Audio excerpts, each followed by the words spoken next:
Hello, students. In this video, we will explore the exciting world of reciprocal pronouns.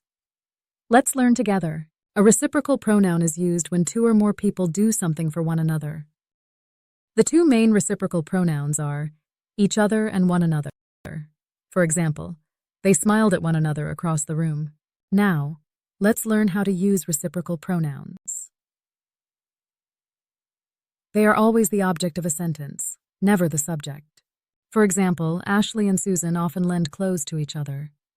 They can also be used in possessive form. For example, friends should respect each other's boundaries. Remember, these pronouns are only used when there are at least two people or nouns involved.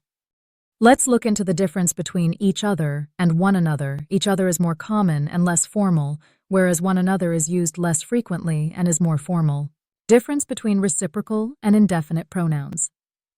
Reciprocal pronouns combine words like each other, whereas indefinite pronouns are separated. For example, indefinite pronoun, each bought their own stationaries.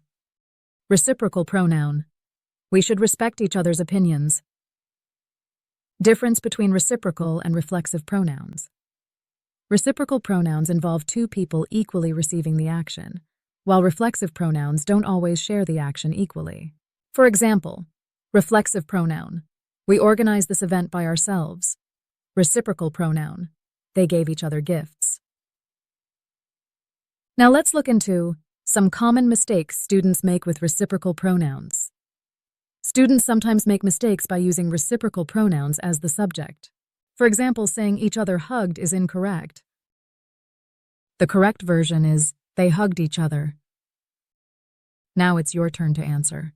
Give an example of a reciprocal pronoun. Share your answers in the comments. The complete curriculum for all the classes is available on our channel. Check out all the links provided in the description below. Please make sure to like, share, and comment for more such videos.